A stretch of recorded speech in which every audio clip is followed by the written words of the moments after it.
Hello guys, അപ്പോൾ നമുക്ക് വിഷുവിൻ്റെ വ്ളോഗിലേക്ക് പോകാം. അതിന് മുന്നേ കുളിച്ച് കൂട്ടപ്പനായിട്ട് വരാം. Okay bye. അങ്ങനെ അമ്മ അവിടെ നിന്ന് പച്ചക്കറി വരെയാണ്. അങ്ങനെ പച്ചക്കറിയുടെ ഷോട്ട് മൂലം ഞാൻ ആശ്ചര്യം കടയിൽ പോയിട്ട് പച്ചക്കറി വാങ്ങിച്ചിട്ടുള്ള വരവാണ് ഈ. അതിനുശേഷം ഞാൻ ദേവട്ടി വേണ്ടി കുളിച്ച് കൂട്ടപ്പനായിട്ട് നേരെ അമ്പലത്തിലേക്ക്.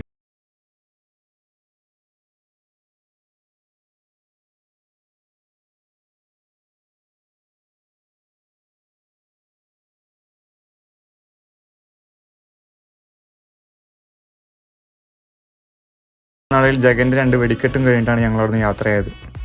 വീട്ടിലെത്തിയതും അമ്മയും മേമയും കൂടിയിട്ട് അവിടെ സദ്യ വിളമ്പുന്ന തിരക്കിലാണ്. കുറെ കാലത്തിന് ശേഷമാണ് മേമയും പാപ്പയും ഞങ്ങളോടൊപ്പം വിഷു ആഘോഷിക്കുന്നത്. സദ്യ കഴിഞ്ഞതും വിഷു കൈനീട്ടം കൊടുക്കുന്ന തിരക്കിലാണ് എല്ലാവരും. അങ്ങനെ ഞങ്ങൾ അടുത്ത പരിപാടി എന്ന് പറയുന്നത് ചെറിയൊരു ഷോപ്പിങ്ങോ അതേപോലെ തന്നെ ചെറിയൊരു ജ്യൂസ് കുടിക്കുന്ന പരിപാടിയാണ്. അങ്ങനെ ഞങ്ങൾ നേരെ ചെന്നെത്തിയത് വളാഞ്ചേരിയിലെ ജ്യൂസിയിലാണ്. അവിടെ ഞങ്ങൾ 4 മാംഗോ മൽബോ ഒരു ഗ്ലാസ് പോലും ഒറ്റയ്ക്ക് ഇവർക്ക് കുടിച്ച് തീർക്കാനായില്ല. അടുത്ത പരിപാടി നേരെ പർച്ചേസിംഗ് ആയിരുന്നു. പക്ഷേ പർച്ചേസിംഗിന് പോയിട്ട് ഞങ്ങൾ അവിടുത്തെ മിററിലൊക്കെ പോയിട്ട് കുറച്ച് സെൽഫീസ് ഒക്കെ എടുത്ത് പോകുന്നു ഗൈസ്. അങ്ങനെ രാത്രി ആയതും ആർദ്ര ഞങ്ങളുടെ ബ്ലഡ് പ്രഷർ ചെക്ക് ചെയ്യുകയാണ് ഈ കാണുന്നതല്ല. അങ്ങനെ എല്ലാ ചെക്കിങ്ങും പരിപാടിയും കഴിഞ്ഞിട്ട് ഒരു ഹൊറർ ഫിലിമും കണ്ടതോടുകൂടി ഞങ്ങൾ ഈ വ്ളോഗ് ഇവിടെ വെച്ച് വൈൻഡപ്പ് ചെയ്യുന്നു. Okay bye.